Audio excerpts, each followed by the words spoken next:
warahmatullahi wabarakatuh. Bismillahirrahmanirrahim. Alhamdulillahirabbil alamin. Wassalatu wassalamu ala asyrafil anbiya wal mursalin sayyidina Muhammad wa ala alihi wa sahbihi ajma'in. Rabbi shrah li sadri wa yassir li amri wahlul 'uqdatam min lisani yafqahu qawli. Rabbana arina haqqa haqqan warzuqna ittiba'ah wa arinal batila batilan warzuqna ijtinabah. Wala haula wala quwwata illa billahil aliyyil azim. Pertemuan ini adalah pertemuan yang ke-9 Al-Jalsah At-Tasi'ah dalam pembacaan kitab Hadis Al-Arba'in karangan Imam Nawawi, dan masih dalam pembukaan Bismillahirrahmanirrahim. Pertemuan yang sebelumnya sudah dijelaskan mengenai fadilahnya Bismillahirrahmanirrahim. Sekarang tambahannya, ini yang ke-8. Disebutkan di dalam tafsir An-Nasafi dan di dalam tafsir Kabir lil Imam Fakhruddin Ar-Razi bahwa kitab-kitab yang diturunkan oleh Allah dari langit ke bumi ini jumlahnya ada 104. Unzila ala Syith situna, diturunkan kepada Nabi Syith, mushafnya ada 60 mushaf. Wa ala Ibrahim thalathuna, diturunkan kepada Nabi Ibrahim 30. Di total 90. Wa ala Musa qabla Taurah asyrah, dan diturunkan kepada Nabi Musa berupa suhuf. Sebelumnya kitab Taurah itu ada 10, maka jumlahnya ada 100. Wa Taurah wa Zabur wal Injil wal Furqan, kemudian yang keempat adalah kitab Taurat, Zabur, Injil dan Al-Quran, maka totalnya ada 104. Wa ma'ani kullil kitab majmu'atun fil Quran, makna-maknanya semua kitab yang diturunkan oleh Allah tadi semuanya tersimpan, terkumpul di dalam Al-Quran. Ma'anihi majmu'atun fil Fatihah, makna-maknanya Al-Quran itu terhimpun di dalam surah Al-Fatihah.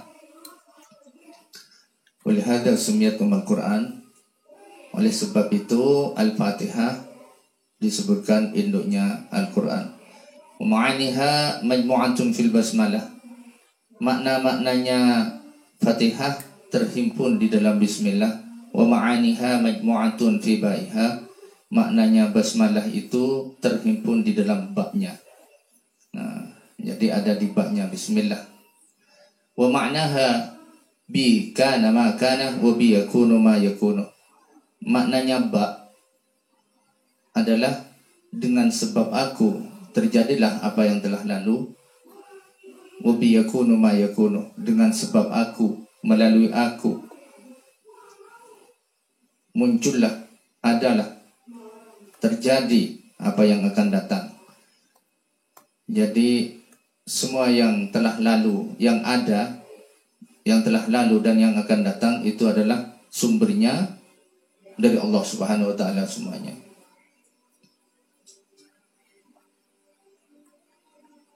Jadi yang dimaksudkan ketercakupan ini secara global dan berbentuk isyarah, implisit.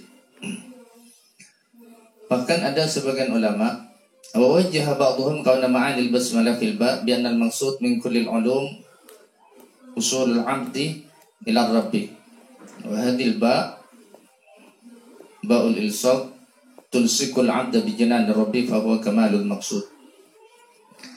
Ada sebagian ulama yang mengarahkan, yang memberikan pemahaman begini, maknanya bismillah, kenapa ada di dalam babnya, apa namanya, makna-maknanya bismillah ada di babnya bismillah itu, dan itu yang dimaksudkan. Apa itu? Min kullil ulum usulul 'abdi, dari semua ilmu itu manusia bisa mencapai ila rabbi, kepada Tuhannya. Kalau tanpa ilmu tidak akan sampai kepada Allah. Dan abahnya di sini ba ilsaq. Apa maksud ilsaq ini? Tulsikul abda bi jinanir rabbi fa huwa kamalul maksud. Merekatkan hubungan antara manusia, antara hamba dengan Tuhannya, dan inilah maksud tujuan yang sempurna. Namun ada juga ulama yang memberikan pemahaman bahwa bismillah ada di ba-nya bismillah. Pemahaman maknanya bismillah ada di ba, itu maksudnya adalah ana nuqtatul wujud al-mustamad minni. Ana nuqtatul wujud al-mustamad minni kullul mawjud. Aku adalah titiknya wujud, yang kesemua perkara yang wujud itu muncul dari aku, bersumber dari aku, diciptakan oleh Allah Subhanahu wa ta'ala. Ada juga yang menambah lagi, wa ma'anil ba fi nuqtatiha. Maknanya ba di dalam bismillah itu terhimpun atau berkumpul di dalam titiknya saja. Maksudnya bagaimana?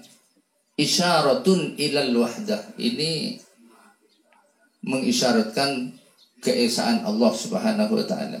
Fa huwal wahid alladzi la nadhira lahu. Bahwa Allah Subhanahu wa taala itu Maha Esa. Tidak ada bandingannya, tidak ada sekutu baginya. Kemudian mengenai keutamaan bismillah yang nomor 10. Ruwiya annahu sallallahu alaihi wasallam qala, diriwayatkan dari Nabi bahwa Nabi pernah bersabda, al-basmalatu fatihatu kulli kitabi. Wa fi riwayatin bismillahirrahmanirrahim miftahu kulli kitabin. Nabi bersabda bahwa bismillah itu adalah menjadi pembuka, pemula dari setiap kitab yang diturunkan oleh Allah. Kemudian yang ke-11, bahwa bismillah itu tasriful bala, bisa menyelamatkan, menjadi benteng perlindungan dari bahaya, dari musibah. An Aliin radhiyallahu anhu qala Rasulullah sallallahu alaihi wasallam, ya Ali, ala u'allimuka kalimatin idza waqa'ta fi wartatin qultaha. Rasulullah pernah bersabda kepada Sayyidina Ali, wahai Ali, maukah kamu beri ilmu tentang beberapa kalimat yang apabila kamu kena musibah maka bacalah itu, insyaallah selamat dari musibah. Dan Sayyidina Ali, bala ja'alani Allahu fita'ak. Baik ya Rasulullah. Lalu Nabi Muhammad bersabda, idza waqa'ta fi waradatin faqul bismillahirrahmanirrahim wa la haula wa la quwwata illa billahil aliyyil azim fa inna Allah ta'ala yusrifu biha ma syaa min anwa'il bala.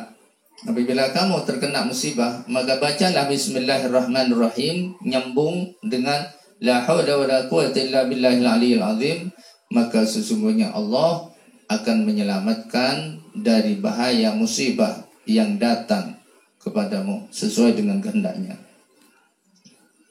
Ini diriwayatkan oleh Ibnu Sunni yang disebutkan oleh Imam Nawawi di dalam kitab Al-Qarnya.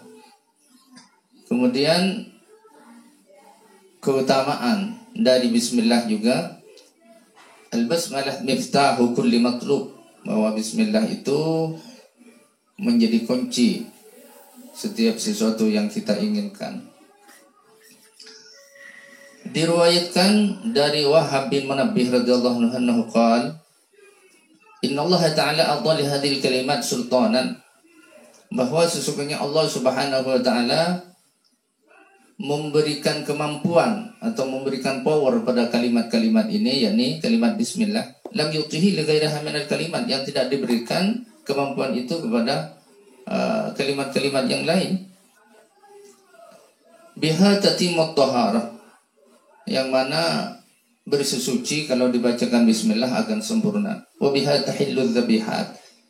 Hewan-hewan yang disembelih bisa halal dengan pembacaan bismillah. Wa biha yumna'u syaitan 'anid da'awat. Setan-setan tidak bisa mengganggu, tidak bisa mengajak, memanggil-manggil orang kalau dibacain bismillah. Wa biha tastamri'u as-sibyan wa ghairuhum min at-ta'am wasyarab.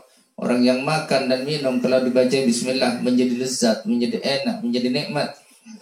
Walau anna qailan ma sidqan bihi qal bismillahirrahmanirrahim thumma dakhala al-bahra la yughriqu. Barang siapa yang membaca bismillahirrahmanirrahim dengan penuh keyakinan di dalam hatinya, lalu dia masuk ke dalam lautan, dia tidak akan tenggelam. Walau dakhala an-nar la tahriquhu. Seandainya dia masuk api, apinya tidak akan membakar. Walau dakhala bainal hayat wal aqarib la taladaguhu. Seandainya dia masuk ke tengah-tengah ular dan ke tengah-tengah kala, maka hewan itu tidak akan menggigitnya. Walau qaraha ala ra'si qabri mu'minin yarfa'u anhu al-'adzabu bi barakatiha. Seandainya bismillah itu dibaca di atas kuburannya orang mukmin, maka barokahnya bismillah itu orang mukmin yang ada di dalam kubur akan diangkat siksanya, tidak akan disiksa oleh Allah. Jadi rajin-rajinlah kita membaca bismillah di atas kubur, yang mana barokahnya bisa menyelamatkan orang yang ada di dalam kubur itu dari siksa api neraka. Ya, mudah-mudahan kita bisa meyakini dan bisa mengamalkan bismillahirrahmanirrahim ini sehingga kita akan mendapatkan fadilahnya. Amin ya rabbal alamin. Sampai di sini dulu pertemuan yang ke-9 ini. Wallahu a'lam bishawab. Wassalamualaikum warahmatullahi wabarakatuh.